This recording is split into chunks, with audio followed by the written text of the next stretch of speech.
अस्सलाम वालेकुम। वालेकुम अस्सलाम। अबा खुशी जाग जंगा अबा चाकू ना यूं कुरारा थी रहा छो चाचा है तो पड़ोतिया यो गुच्छा यो जाग जंगा सफा पड़ोतिया अबा उम्र भी आहे दिसो दा हणे तस्बीह हथ में खईया हणे बस अल्लाह अल्लाह पे तक अब दादा सन डाउंदा इता नहीं दा इता ने घर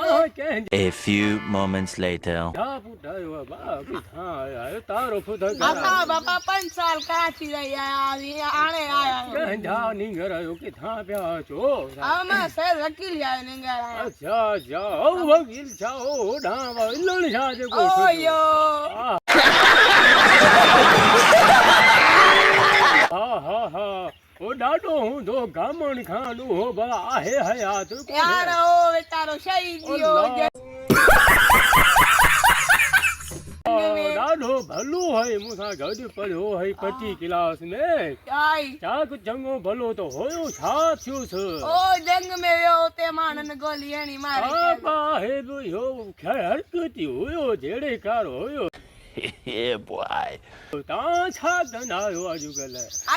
चाचा बस घर में बैठा ही नौकरी बकरी मिले तो अल्लाह अल्लाह चाक चंगा ही कंदो अल्लाह नौकरी मिलदी छाती बादी कई कोन थव ना बाबा आटा नंढा आयो मैं नौकरी बकरी कयूं घर बैठायूं नौकरी हाने माण्हू पैसो खपा हलाए नौकरी मिलदो कर पैसे सां नौकरी मिलदी चाची त हाणे सोली आ अबा नौकरी बकरी अवर संग कयूं मंगे त हूंदा न तहां जे गोठ में ना बाबा हाली छरे तवंदावल नौकरी कर पैसो बेसो मूंखे बि कमा हाणे छोकु छो आ शादी जो पीढ़ी में हिम्मत छा करे दादा छा छा क्या चाकू कोन था रहूं त माण्हू सहारो बि त हुजे न जाए तुझी माई शही थी उडोरी सही त कोन थी हई उन यार कयो ॿियो हिकिड़ो उन सां हली वई मुई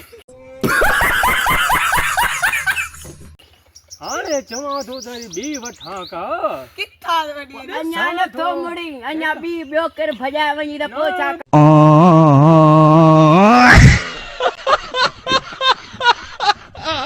हाणे ॾिसां थो एॾा मबधरे मां काॾे आहिनि घणेई तव्हांखे खां वठां थो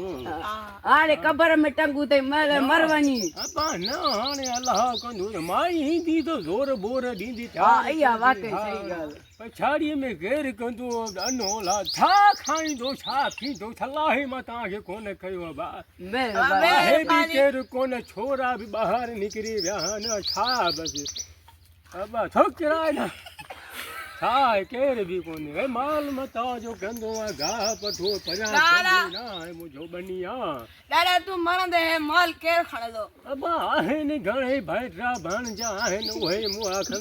टुकुर ॾियनि था पिया मूंखे वेठा आहियूं मढ़ियो खे ॿियो केरु खणंदो बा माई बाई कर उनखे ॾे सॼो लिखी क्षमा थो ॾे वञा थो सुभाणे मां बधरे एॾे माइट आहिनि मुंहिंजा तव्हां थो ओॾां वठी अचां ॻाल्हि ॿोली मिल्कियत घणी आहे सॼो बाग आहे देह आहे मुंहिंजो ऐं प्लाट सॼो मुंहिंजो अथई बा दादा इने खां त एंट्री वतई हुन हेठे आशायो पुट तुंहिंजो पुटु बा मां हितां सैद रियाज़ माशाअल्लाह ओ रियाज़ छा ओ ढांडो आहे ॿिया चाक चङा भला बैठई ख़ुशि बैठई तेरी शादी कीती हुई है शादी अञा कोन की थी बस उम्र भला शादी दा रवाज कोन ही के न जॾहिं 40 साल गुज़र वञनि ने पीछे शादी कर लेनी बात तो सही है ओ असाडा बुजुर्ग होंदा ओ आता हा अच्छा तो बचपन दी शादी अपना सुख जवानी दी शादी प्यो मां दा सुख और पीढ़ी दी शादी पाले वाला दा सुख तुसा पाले वाला सुख करे सो दादा वडी गाल कर छोड़ी हां दादा पीछे शादी कोनी कर सा करो ना शादी न कोन कर सा तो सा बोला तो साडी माजी मैं हुन विंदा पे नमाज दे तुसा बोला बहु में नमाज पढ़ा अब हलो दादा आस्ते किरी न पई ना बाकर सा कोन बा हुने बोला तू देखी दे बैठे लगी मन दो घर में सारे पे